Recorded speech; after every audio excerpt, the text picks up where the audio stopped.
Ang mga kwento ng pag-ibig, kwento ng buhay, at kwento ng pag-asa dito sa Barangay Love Stories. Love Stories.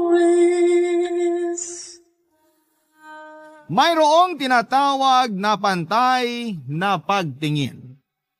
Ibig sabihin ay pare-pareho ang trato sa lahat. Pero meron namang tinatawag na bantay na pagtingin. Nang ibig namang sabihin ay nakasentro sa isang bagay o tao ang atensyon. Ikaw kabarangay, ilang tao na ang nagkaroon ka ng bantay na pagtingin.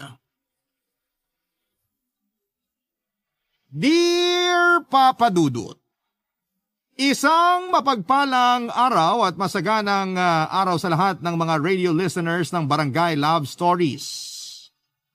Gusto ko lang pong sabihin na ang taray ng Barangay LS 97.1 dahil sa pagiging undisputed overall #1 radio station, nakaka-proud po talaga na isa akong solid kabarangay mula ulo hanggang paa. Nga po pala, ganito pa lang kaaga ay hihingi na po ako ng dispensa. Na sana'y mapagpasensyahan mo itong sulat ko kung may mga kaartehang salita na napasama rito. Noong nakaraang taon nangyari ang bahaging ito ng buhay ko, Papa Dudut. Pero bago ko ituloy ang kwento ko, first, let me introduce myself. My name is Desiree, a proud member of the LGBTQ community for 52 years now. That's right, Papa Dudut. Not left. Charot. 56 na po kasi ako ngayon. Ibig pong sabihin ay 4 years old. Malamang ako ay alam ko na kung sino ako at ano ang kasarian ko. Sa pagtakbo ng kwento ay mailalahad din ang katotohanan sa likod ng aking pangalan. Sa ngayon po ay tawagin niyo na muna ako sa pangalang nakasanayan. First year high school ako noon, nung tawagin ako ng isa sa mga kaklase kong Becky na Desiree. Unang dinig ko pa lamang sa itinawag niyang pangalan sa akin ay parang lumiwanag na ang paligid ko. Dama ko na bagay sa akin ang pangalang Desiree. Kaya mula noon ay gamit ko na ito. Nakatapos po ako ng high school pero hindi na nakapagkolehiyo dahil sa kakulangan ng pera. Noong una ay kung ano-anong trabaho ang pinasok ko hanggang sa nakilala ko po sina Ma'am Lana at Sir Mel. Napakabait na mag-asawa. Kinuha nila akong katulong nila sa pag-aayos ng bahay hanggang sa na-promote akong mayordoma. Pero ako lang po ang nagbigay ng pangalan sa posisyon ko. Sa totoo po ay ako ang caretaker ng buong bahay nila. Palagi po kasi silang umaalis papunta ng ibang bansa, kaya madalas ay ako ang nagbabantay ng bahay kasama ang ilang mga kasambahay. Mababait po ang mga amo ko at wala po silang diskriminasyon at sa katunayan kahit ang mga basurero, mga ngalakal, mga kasambahay at lahat ng security guard, kahit sa mga private na bahay ay kilala nila sa pangalan. Ang bahay po namin ay nasa dulo, isa siyang dead end street ng village. Bali 3 bahay lang kami sa block 15. Yun po ang numero ng block namin. Papasok sa kalye namin ay may 2 malalaking bahay sa gilid na magkaharap. At yun nga po sa dulong gitna ay ang bahay na binabantayan ko. Sa 2 bahay na ka-block namin ay parehong may 2 security guard na nagpapalitan ng shift. Madalas kong makakachika ang parehong shift pero mas kaut-utang dila ko yung pang-umaga. Ang lady guard na si Guard Dina, 30 years old na siya at 5 taon ng guard sa bahay na binabantayan niya. At yung sa kabilang bahay naman na si Guard Doming na 33 years old na at 8 taon ng guard doon. Madalas magtalo ang dalawa kahit na sa maliliit na bagay. Hindi naman sila nag-aaway ng pisikal, bardugalan lang sa salita. Dinig na dinig ko ang sagutan nila lalo na sa umaga tuwing nagdidilig ako ng mga tanim kong bulaklak sa tapat. Kaya madalas ako ang nagiging referee nila, Papa Dudut. Naigo pa ang barangay chairwoman sa pag-aayos ng problema nila. Palagi po akong pumapagitna, mapaayos ko lamang ang gulo ng 2 ito, Papa Dudut.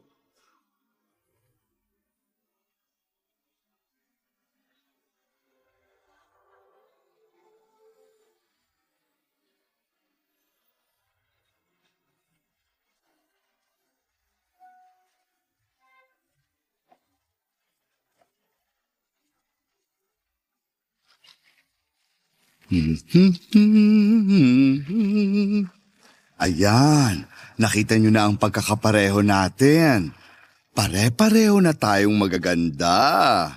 Kaya mas lumago pa kayo ha, at nandito ang inyong Mi para alagaan kayo at diligan. Hindi ako bulaklak, pero para akong bulaklak. Hindi kayo tao, pero para kayong ako. Ano na naman to? Malay ko, lugar mo yan, di ba? Anay, may away na naman? Alisin mo to. Bakit ako? Nakita mo may kalye sa pagitan natin, kaya malayo na sa pwesto ko yan. Hello, ano na naman ang problema? Yang doming na yan eh. Nananahimik ako tapos ako'y tuturo mo? Oh, yun naman pala nananahimik siya. Alam namang sarili kong ituro ko. Bakit hindi? Nananahimik nga ako dito. Oh, for the second time, nananahimik daw siya.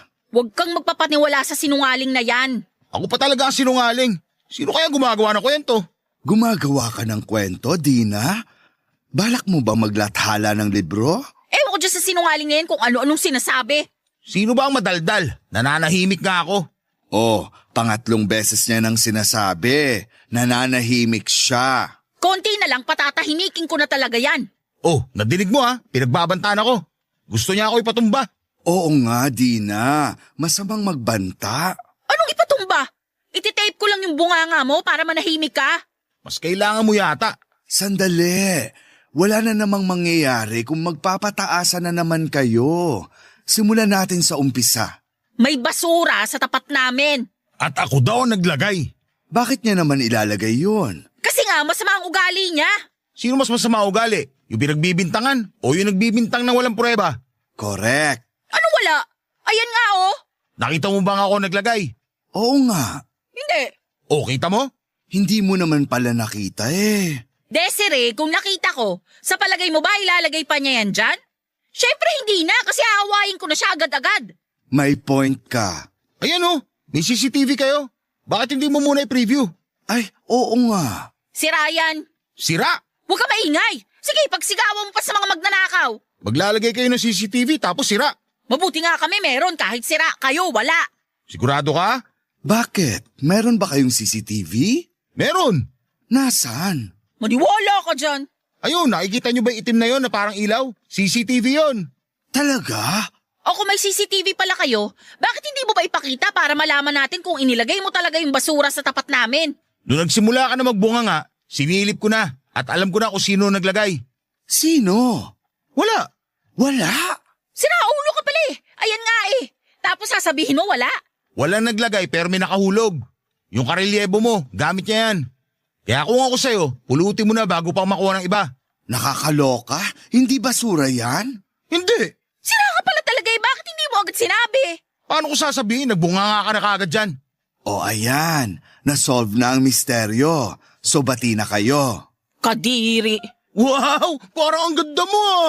Sa totoo lang, maganda naman talaga si Gardina.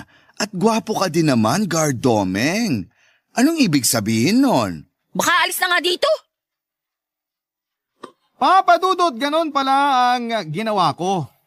Siyempre, wala akong kinakampihan pero pareho ko silang sinang-ayunan. Patas ako sa kanilang dalawa, pag nagsisimula na ang bangayan ay pipilitin kong huminahon sila.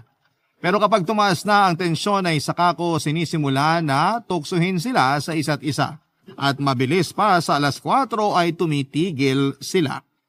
Sa totoo lang, maski ako ay nagtataka sa away nung dalawa. Parang ang dating sa akin ay magkakilala na sila nung unang buhay nila. Tapos ay magkaaway na sila noon pa. Feeling ko lang naman po yun, Papa Dudut, kasi kasimple-simpleng bagay na madadaan naman sa tanungan sinisimula na kaagad sa galit. Yung mga karelyebo nila sa gabi maayos naman, may mga pagkakataon na naglalabas kami ng mesa na ipopwesto namin sa gitna ng kalsada na tapat na mga bahay na binabantayan namin tapos ay nagkakape kami. Magkwekwentuhan hanggang sa antukin ako. Take note, Papa Dudut, nagkape kami pero inaantok ako. Pero ang point ko lang ay napaka-harmonious ng samahan ng night shift na guards na sina Ferdy at Ana. Bale, babae rin po ang karelyebo ni Dina, si Ana. Mas gusto kasi ng mga amo nila na babae ang bantay nila, mas kampante raw sila. Mabalik naman tayo, Papa Dudut, sa kung gaano ka-harmonious ang turingan ni na Ferdy at Ana. Sa mga pagkakataon na magbabanyo ang isa sa kanila ay binibigyan nila ng pabor ang isa't isa. Nagbabantayan sila ng pwesto. Nakabantay ang isa habang nagbabanyo yung isa, ganon ang gabi sa block namin. Pero iba na ang usapan kapag umaga. Kaya naisip ko na bakit hindi ko gawin yon sa umaga. Maglabas ako sa gitna ng mesa at imbes na magkape ay kakain kami, Papa Dudut.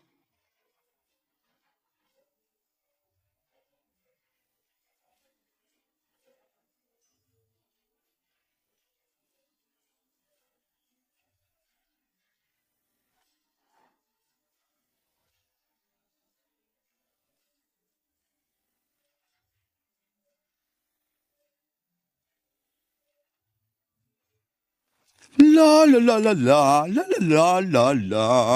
Ang sarap ng Fudams. Ano yan? Obvious ba? Fudams nga. Desiree, anong meron? Hali kayo nang malaman nyo. Okay lang. Anong okay lang? Tara na. Masarap ang niluto ko. Busog pa ako. Anong busog? Mag-aalas 12 na, tanghalian na. Domeng, tara na. Sige, salamat na lang. Anong salamat na lang? Madami akong niluto. Oo nga pero okay lang ako. Ano to? Ako lang ang kakain ng hinanda ko. Birthday ko tapos ayaw niyo akong samahan. Birthday mo ba? Happy birthday! Hindi lang pagbati ang kailangan ko. Kasalo. Wala kasi magbabantay dito Paanong wala? Pag kumakain naman kayo, iniiwan niyo yung poste niyo. Isinasara at kumakain kayo. Pero sa loob naman ako kumakain. Anong diferensya kung nasa loob o nasa labas? Ang importante, kita nyo pa rin at hindi iniiwan ang mga binabantayan nyo. Isasara nyo naman ang mga pinto Mahirap na kasi. Sige, kung ganyan ang gusto nyo, bahala kayo. Kung ito na ang huling birthday ko, babaunin ko ang sakit ng nararamdaman ko ngayon. Uy, huwag ka namang magsalita ng ganyan, Desiree. Bakit ayaw nyong lumabas? Bakit ayaw nyo akong saluhan? Dahil ba ayaw nyong umalis dyan? O ayaw nyong maglapit? Isa yun sa dahilan. Baka naman pwedeng kalimutan nyo na muna ang alitan. Birthday ko naman Lalamig na itong mga niluto ko. Pero kung ayaw nyo, hayaan nyo na lang ako mamatay. Uy, ano ba naman? Lalabas na ako. Sandali, sasara ko lang yung gate. Ayan, buo na ang birthday ko. Maupo kayo. Sakto to, magpalit kayo ng pwesto para ikaw, Dina, nakaharap sa bahay na binabantayan mo. At ikaw, Domeng, nakaharap naman sa inyo. O dissolve. Ang dami naman ito. Marami talaga akong niluto. Kasi syempre, pinakain ko ang mga kasama ko sa bahay. Nagpadala na rin ako sa mga kasambahay sa inyo. Yun ba yung bitbit ni Kokoy kanina? Sana doon na lang pala ako sumalo sa kanila. Sakto lang sa kanila yon. Kaya nga dito kayo kakain O hindi mo naman mamasamain. Ilang taon ka na? Kumbaga sa bingo, ang edad ko ay 2 buntis. Hindi ko makuha. Ngayong araw na to ay pinagdiriwang ko ang numero 2 buntis, ang aking 55th birthday. 55 ka na? Hindi halata, di ba? Ay teka, siguro naman ay aaminin mo na sa amin ang tunay mong pangalan. Kailangan ba? Oo no, ikaw nga alam mong Baldivina ang tunay kong pangalan. Alam mo din na Dominico ang tunay kong pangalan. O siya, 3 lang naman tayo Hindi naman nalalayo sa Desiree ang tunay kong pangalan. Disero? Ang bantot ha? Darius. Hindi no? Ano? Diosdado. Ang layo! Anong ang layo? Diosdado alias Desiree. Sige na nga, birthday mo naman Very good. Kailan mo naman nalaman na ganyan ka? Na Becky, bakit hindi mo masabi? Oh well, ever since the world began, sa sinapupunan pa lang ata ng nanay ko, pag sinasabi nila na sumisipa ako, hindi nila alam, bewang ko yun. Paano ka nag-out sa magulang mo? Well, binalot ko muna ng kuko ang sarili ko. Tapos, bigla akong lumabas at sinabing, Sarot! Pero puwera biro, ang hirap. Si nanay, alam ko na alam niya, kahit hindi ko pa sinasabi. Kaya madali na lang nung aminin ko sa kanya. Pero kay tatay ako nahihirapan. Anong ginawa mo? Una sabi ko, magpapatato ako. Tapos sabi ni tatay, ayaw niya daw sana. Kaso kung gusto ko, wala raw siyang magagawa. Tinanong ako ni tatay kung ano raw ba ang gusto kong tato. Agila daw ba? Lawin? Ahas? Anong sabi mo? Sabi ko, Tay, magpapatato ako ng kilay. Papa Dudut, sa unang pagkakataon ay napagkasundo ko ang dalawa para silang mga talk show host at ako ang guest. Ang dami nilang tanong at syempre sinagot ko ng bonggang-bongga. Totoo ang mga sinagot ko pero hinahaluan ko ng joke para magaan naman ang usapan. Sa lakas at dami ng tawanan namin ay ramdam na ramdam ko na napakagaan ng kwentuhan. Walang tensyon at lalong walang girian. Matatawag kong success ang mission ko at successful ang masayang birthday celebration ko. Wala na akong pamilya, Papa Dudut, kaya lahat ng napaligid ko ay tinuturing kong kamag-anak. Kaya ayaw ko nang nagkakaalitan sila.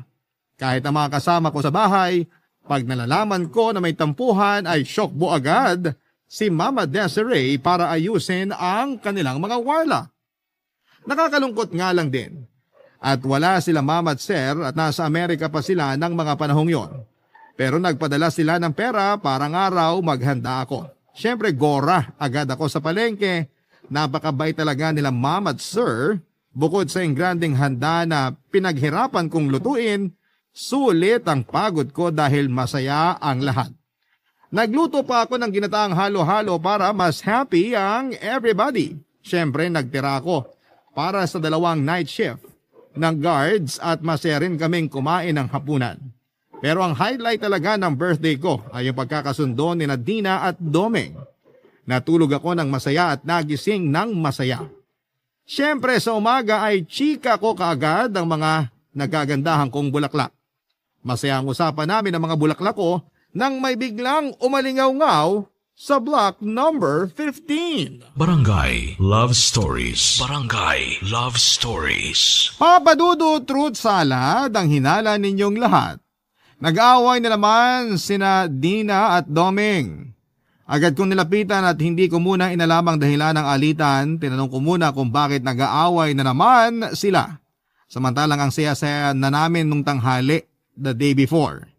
Inamin nila na nagtinginan pala sila at nagkasundo sa pamamagitan ng senyasan na magsi-ceasefire muna sila para lang sa birthday ko. Muntik akong mahilo sa mga nalaman ko. Wala na akong maisip na panakot sa kanila kasi tapos na nga ang birthday ko. Hindi ko na sila makokonsensya. Napakababaw na naman ang pinagmula ng alitan ng dalawa. Si Domeng pala ay hindi aware na tapos na ang ceasefire kaya nagtanong ito kay Dina kung bakit hindi pa ito nag-aasawa. Isang topic pala yon na kinakasuklaman ni Dina dahil ilang beses siyang natatanong at kinukulit sa mga reunion ng pamilya tungkol sa topic na yon. Kaya ayon, biglang uminit ang ulo ni Dina at nabungangaan agad si Domeng.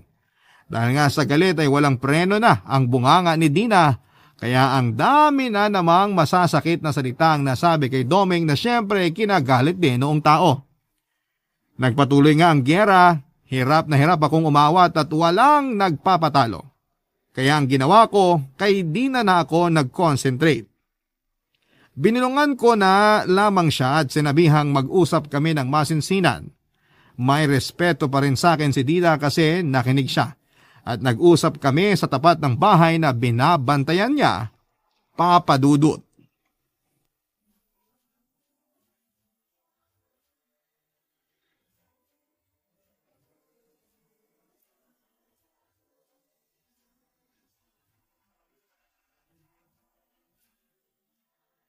Dina, ano ka ba? Napakabastos naman talaga ng pasikat na yun eh. Bakit ka ba nagagalit? Ayoko nung tanong na yun. Palagi ako natatanong sa mga reunion ng tanong na yun at naaasar ako. Naaasar ka ba dahil lagi kang natatanong nun o may ibang dahilan? Anong ibang dahilan? Wala. Dina, mag-usap tayo, babae sa babae. Dapat magsanib tayo bilang mga babae. Kampihan mo ko. Tama naman yan. Pero ang pagkampi sa isang babae, dapat nasa tamang dahilan. Hindi pwedeng kampihan ng mali. Wala akong mali. Hindi ko sinasabing mali ka. Pero kailangan ko munang malaman kung ano ang dahilan. Saka ako magdedesisyon kung tama nga na magkampihan tayo. Huwag na lang. Kalimutan na lang natin. Hindi pwedeng ganyan. Kaya siguro ang bigat-bigat ng loob mo. Kasi may itinatago ka na ayaw mong pakawalan. Wala. Dina, yes, birthday ko kahapon. Pero hindi ako pinanganak kahapon. Kalimutan na lang natin. Iba pa ba ako sa'yo? Hindi. Oh, bakit parang wala kang tiwala sa akin? Hindi naman sa ganun. Isipin mo magkapatid tayo. Teka, masyadong malayo ang agwat ng edad natin. Isipin mo na lang mag-ina tayo. O ngayon, sabihin mo sa akin ang lahat bilang nanay mo. Nahihiya ako. Sa akin talaga? Di na, ako to oh. Desiree, Nakikinig ako. may naging boyfriend ako noon. Kaso nagkahiwalay kami. Yun lang, dinamdam mo na. Natural lang naman ang hindi nagkatuluyan. Nabuntis niya ako. Yun lang. Ay teka, nasan ang anak nyo? Nawala din siya. Nakunan ako nun.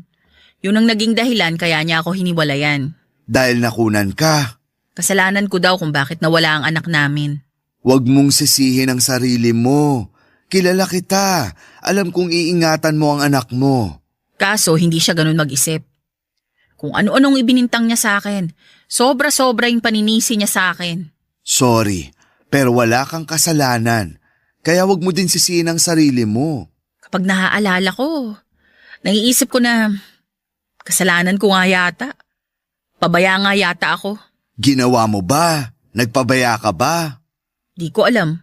Pwes hindi. Hindi ka pabaya at hindi mo kasalanan. Kalimutan mo na ang lalaking yun.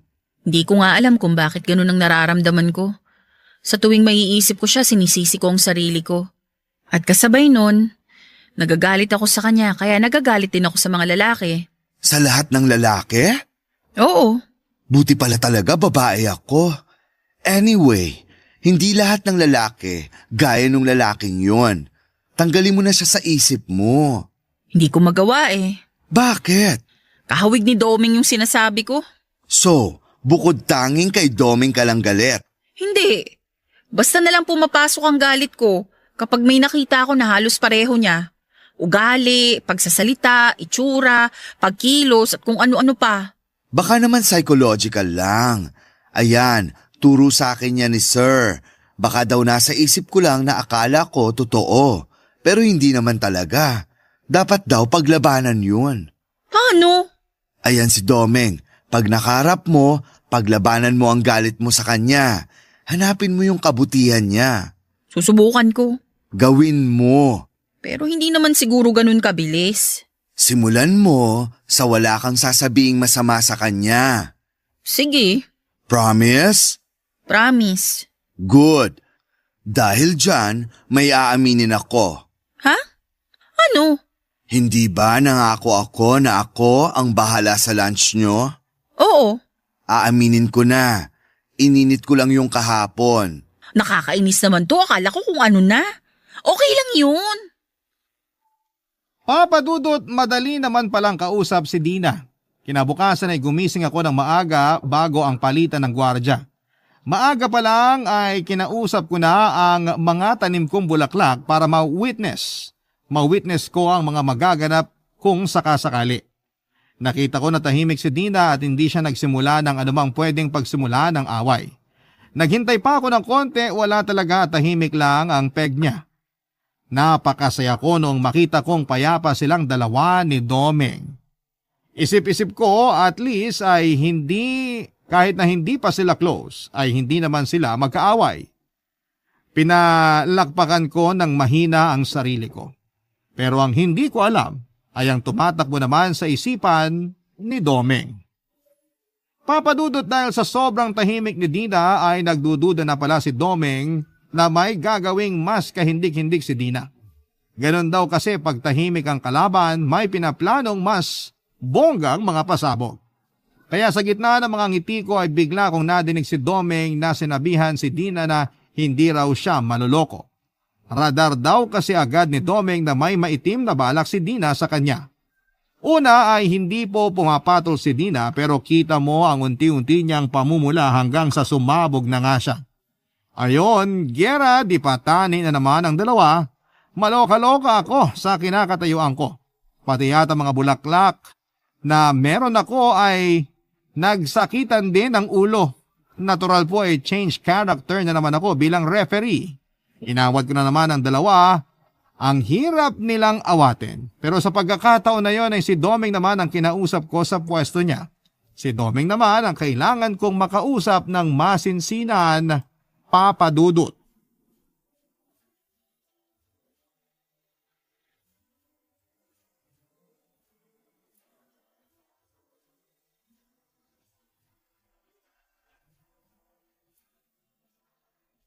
Domeng, huminahon ka nga. Paano ka naman hihinahon sa babaeng yun? Wala naman siyang ginagawa. Tahimik nga siya. Kasi nga may maitim na balak na naman. Siniset up lang ako nun. Hindi totoo yan. Naku, Desiree. Kilala mo naman niya si Dina. Oo, pero nag-usap na kami. Ano na naman ang masasamang sinabi nung tukol sa akin? Praning ka naman masyado. Wala siyang sinasabi. We! Oo, meron siyang sinabi. Pero hindi naman masama. We! O sige, may sinabi siyang masama pero hindi naman ganun kasama. Kita mo na? Kasi magkaaway pa kayo noon. Hanggang ngayon pa din naman eh.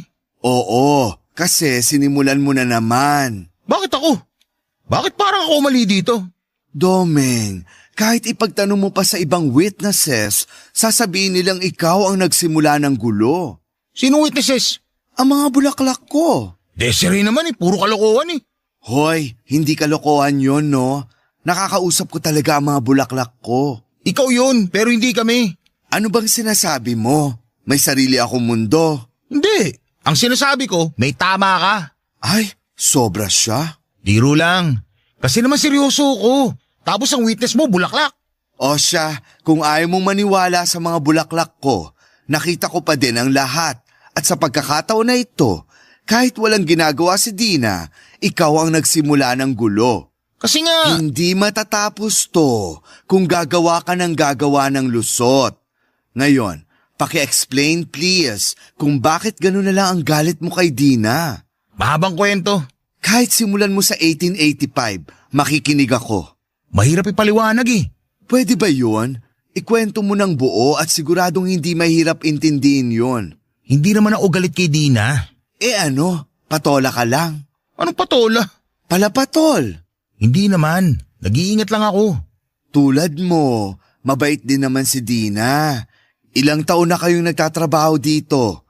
Halos sabay kayo napasok sa trabaho dito, hindi ba? Sa tinagal-tagal na magkasama kayo, hindi kayo nagkasundo. Maliit na bagay lumalaki. Konting gusot pinaparami nyo. Ganun ba kami? Kita mo? Hindi nyo na namamalaya na ganun kayo. So kung hindi ka galit kay Dina, bakit hindi kayo magkasundo? Hindi ako galit kay Dina. Galit ako sa mga babae. OML, mas malawak ang hugot. Kung malalaman mo, maiintindihan mo. Hindi ko maiintindihan. Kita mo na? Hindi ko maiintindihan hanggat hindi mo ikinikwento. Tama na ang pasakalye. Bakit nga ba? May babae dati na nambubuli sa akin. Pero dahil babae siya, hindi ko nalang pinansin. Natatawa na nga lang ako kasi wala namang naniniwala sa mga paninira niya. Dahil lang dun? Hindi pa ako tapos. Ay sorry, sige, continue. Minsan niloko ko ng babaeng yun. Sinabi niya na may trabaho daw siyang may aalok. Akala ko nakikipag-ayos na siya kaya tutulong. Pero seta pala ang ginawa niya. Nung nandun na ako, wala palang trabaho. Nagulat ako, bigla niyang ginulo ang buhok niya at pinunit ang damit niya at sumigaw ng rape. Oh my! Tapos may mga tanod nang dumating hanggang sa pinadala ako sa presinto. Mabuti na lang at may CCTV doon sa lugar at nakita ng lahat na walang nangyaring rape. Ayun, siya ang hinuli, kinulong at pinagmulta para sa danyo sa akin. Ay, salamat at nagkaganon. Pero teka, nahuli naman pala yung babae. Bakit nagtuloy ang galit mo sa lahat ng babae? Ewan, parang kapag may mga kakaibang kilos sila, naiisip ko na may balak silang masama. Domeng, hindi lahat ng babae ganun. Pakawalan mo na yung bit-bit mong yan para gumaan na ang loob mo. Simulan mo sa pakikipag-ayos kay Dina. Hindi pa siguro ngayon. Kukuha na lang ako ng tamang pagkakataon. Salamat, Desiree. Ano ba? Pamilya na tayo dito. Kaya gusto ko magkakasundo tayong lahat. Oo, salamat. Papa Dudut, madali din kausap si Domeng. Kasi sinunod niya ang pakiusap ko sa kanya na huwag na lamang pansinin si Dina. Umasa ako na sana'y walang pangit na kasunod ang hindi nila pagpapansinan. Pero sa totoo lang, ang tahimik na mga tapat namin kasi walang away. Kaso nga'y parang mga multo ang turing nila sa isa't isa. Pakiramdam ko ay parang akong isang makapangyarihang engkantada kasi nga dahil hindi nila pinapansin ang isa't isa. Ako lang ang nakikita nila pag kinakausap ko sila. Pero para sa akin, mas maayos na talaga ang ganon. Paminsan-minsan ay sinusumpong ako ng pagkapilya ko kaya tinutokso ko sila. Na bagay silang dalawa na maging magjowa. Bakit po hindi, di ba? Dalaga itong si Dina at binata naman itong si Domeng. At tuwing tinititigan ko sila ay para sa mga mata ko ay bagay talaga silang dalawa. Hindi ko alam kung anong dahilan pero yon ang tingin ko. Kapag tinutokso ko sila ay hindi sila nagkikibuan pero nakikita ko ang mga tagong-ngiti sa mga labi nila. Para bang may konting kilig silang nararamdaman. Dahil sa mga naoobserbahan ko ay nabuo ang isang napakagandang ideya. Papa Dudut. Kaya naman nakapag-decide ako ng mga oras na yon na subukang maging matchmaker at ipares ko sila sa isa't isa. Yung hindi na biru-biruan, Papa Dudut. Yung magiging seryoso na ang pagmamatch ko sa dalawang dating magkaaway. Barangay Love Stories. Barangay Love Stories. Papa Dudut, kahit busy ako ay talagang nag-extra effort ako para maging malinis ang aking pinaplano. Unang plano ko ay ang mapagaan ng damdamin nila sa isa't isa. Kaya bumibili ako ng bulaklak at pasimpleng ibinibigay kay Dina. Sinabi ko na pinabibigay yon ni Domeng, hindi siya nagagalit pero hindi rin nagsasalita. Tinatanggap niya lamang. Ganon din kay Domeng, minsan ay bibili ako ng kape para ibigay sa kanya na kunwari ipinabibigay ni Dina. Ganon din, tinatanggap niya pero walang sinasabi. Ang ikalawang plano ko ay ang kuntsabahin ng mga night shift na gwardya. Para isang gabi ay mapigilan nila sandali sina Dina at Domeng na wag agad umalis sa binabantayang mga bahay. Pinakausap ko sa mga night shift ang dalawa para may time ako na maghanda sa labas, sa gitna ng kalye, sa tapat ng mga bahay na binabantayan namin. Mabuti na lang at meron kami sa bahay ng kandila na di kuryente. Hinaram ko muna sa altar namin. Ibinalik ko rin naman ng maayos pagkatapos magamit. Malakas kasi ang hangin, mamamatay ang apoy pag totoong kandila ang ginamit ko. Yun nga lang ang haba ng extension na kinailangang gamitin. Pero ang ganda naman ang kinalabasan. Siyempre, ang special attraction sa ganap na yon ay ang mga luto ko. Nung i-chat ko ang mga night shift guard na handa na ang lahat ay sa kanila tinapos, ang kunwaring pakikipagkwentuhan para lumabas na ng bahay sina Dina at Domeng. Papa Dudut, ang galing ng timing kasi sabay na sabay silang lumabas ng bahay. Siyempre na-shock sila. Bukod sa nagliwanag ang ganda ko ay na-shock sila sa mesa sa gitna ng block namin. Saka ko sila tinawag. Nahiya na siguro ang dalawa kaya lumapit na lamang at kumain. Kailangan nilang kumain kasi pinaghirapan ko yon at isa pa ay ako din ang nagsiserve. Para akong waitress ng sosyal na restaurant. Kasi naman ang ganda ng setup, may pa-candlelight pa. Ng mga oras na yon, Papa Dudut.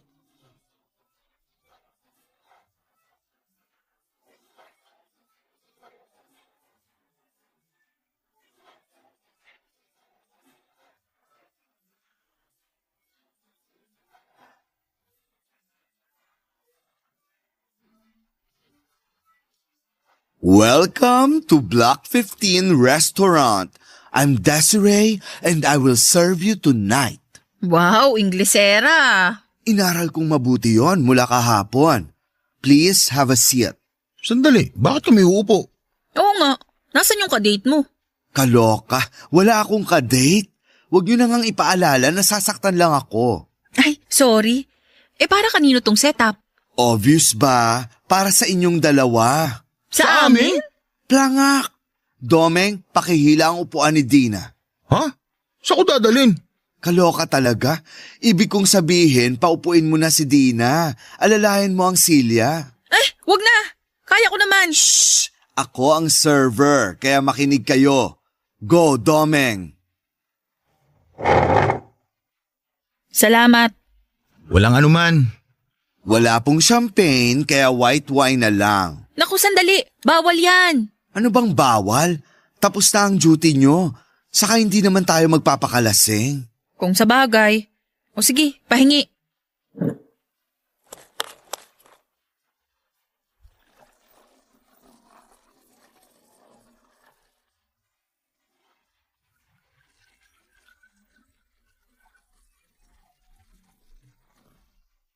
Salamat. Eto po ang dinner nyo. Doon lang po ako sa gilid. Tawagin nyo lang po ako pag may kailangan. Salamat. Ang ganda naman itong ginawa ni Desiree. Ngayon lang ako nakaranas ng ganito. Ako din eh. Salamat ha. Naku, wala akong alam dito. Si Desiree lang ang may gawa nito lahat. Ganun ba? Akala ko nga din may alam ka dito eh. Oh, wala akong ibang ibig sabihin ha. Akala ko lang naman. Okay lang. Pareho lang naman tayo ng akala. Kain na tayo. Gutom na ako eh. Oo nga, ako din eh. Ano ba to? Tanggalin ko na nga tong takip. Wow! May soup, may liempo, may gulay. Baka makailang rice ako ah. Ako din. Woo! Kabog! Si Desiree pumapalakpak pa. Oo nga eh, baka may kalapate. Salamat pala ha. Bakit ikaw ang nagpapasalamat? Dapat ako. Saan ka naman nagpapasalamat? Sa mga bulaklak na binibigay mo. Bulaklak? Oo. Sandali. Ikaw ba nagpapadala ng mga kape sa akin? Anong kape? Kung ganun, hindi ikaw nagpapadala ng kape. Teka, ibig sabihin hindi din ikaw ang nagbibigay ng bulaklak? Hindi. Bakit naman ako magpapadala ng bulaklak sa'yo? Bakit din ako magbibigay ng kape? Ano ako, nasisiraan ng ulo? Ano din ako? Nababaliw? Talaga? Ay! Ano nangyari? Kanino galing yung mga bulaklak na inaabot mo sa akin? Yung mga kape, sino bumibili? Ha? Ako! Nakakainis ka! Makauwi na nga! Uuwi na din ako. Sandali! Papa Dudut, pumalpak ang plano ko at pati ako ay nadamay na po sa away nung dalawa.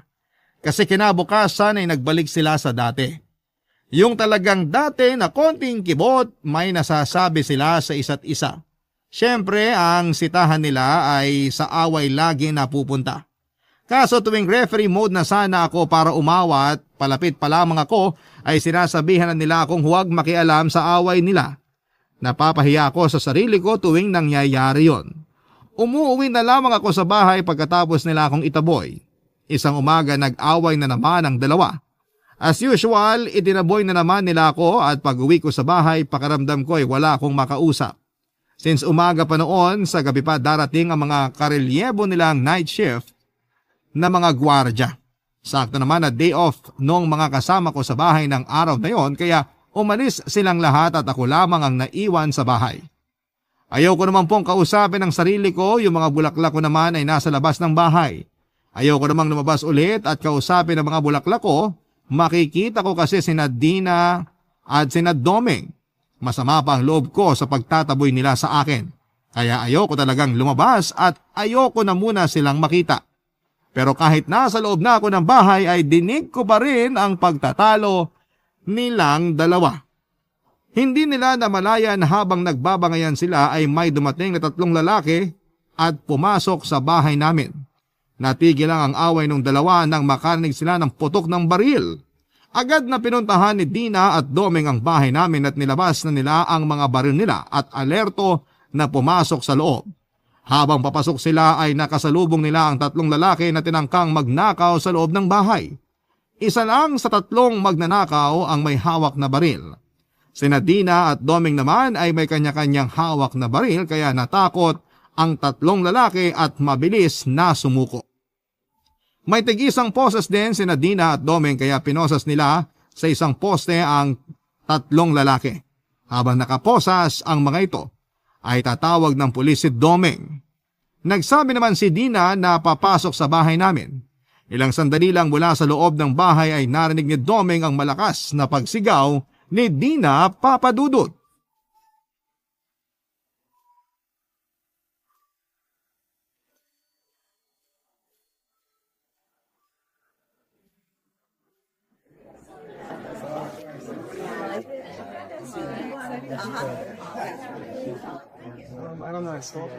Uy, Dina, handa ka na ba? Oo, Ngayon ko lang uli nakitang ganyang kaliwanag ang bahay nila Desiree. oo nga. Nung huling beses na maliwanag ang bahay na yan, nung Pasko, sa dami ng palamuti. Liwanag na masaya, pero ngayon, iba na. Ngayon, maliwanag siya dahil sa ibang dahilan. At ang mga palamuti, mga bulaklak. Napakadaming nakikiramay. Napakabait na tao kasi niya eh. Kaya lahat apektado sa pagkawala niya. Isipin na lang natin na nasa magandang lugar na siya. Pero mamimiss ko siya.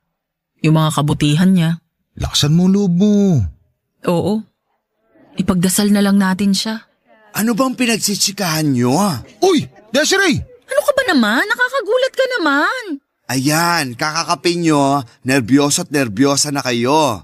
Saan ka ba galing? Bakit wala ka sa loob? Bumili ako ng kape. Tara, magkape tayo. Ikaw kakasabi mo lang na nagiging nervyoso na kami kakakape. Tapos magpapakape ka? Ito naman, may juice din akong binili. Tara na, hinihintay na kayo ni Sir. Huwag ka nga manakot. Biro lang. Siyempre, isa kayo sa mga sobrang kaklose ni Sir. Nakakalungkot talaga. At sa Amerika pa siya binawian ng buhay. Buti pala, naiuwi siya dito. 3 linggo din bago naiuwi ang katawan niya. Yan kasi ang hiling niya, na dito siya maiburol at mailibing. Teka, ikaw naman. Kumusta yung tama ng baril sa'yo? Hindi naman niya naapektuhan ang ganda ko. Nakakainis ka. Puro ka biro. Muntik mo nang ikamatay ang tama ng baril sa'yo. Oo nga, buti na lang hindi maluba ang tama kung hindi. Kundi ano, ako sana yung pinaglalamayan. Hoy! Ayokong isipin yan. Alam mo, noong mahina ka pa, ayaw ko din tanungin baka makasama sa'yo. Pero ngayong medyo okay ka na, siguro pwede na mag-usisa. Bakit ka ba kasi nanlaban pa dun sa mga magnanakaw? Nakakaloka, na-misinterpret nila ako. Hindi naman ako manlalaban. Tatakbo sana ako papasok ng bahay para isara yung pinto. Napalakas lang ang tili ko, kaya ayun, nagulat yung magnanakaw, kaya nakalabit ang baril. Ibig mong sabihin, nagulat lang sa'yo yung magnanakaw? Mismo. Kaya nga naawa rin ako. Pero nagtangka pa rin silang magnakaw. Kaya kailangan pa rin nilang maparusahan. Oo no, bunti ka na ngang… Ano? Alam mo pa Juliet yan? Wait ako machuchugi basta-basta. Masamang damo akyes. Tigilan nyo na nga yung ganyang usapan? Pero ito, walang biro. Masaya ako. Grabe ka, namatay na si Sir, masaya ka pa. Luka-luka, hindi dahil doon. Anong dahilan? Ayan. Alin? Ayan. Ano nga? Ginit ulo, high blood. Ang sinasabi ko, kayong dalawa. Napakasaya ko at okay na kayo. Kung di pa ako muntik mamatay, hindi pa kayo magbabate.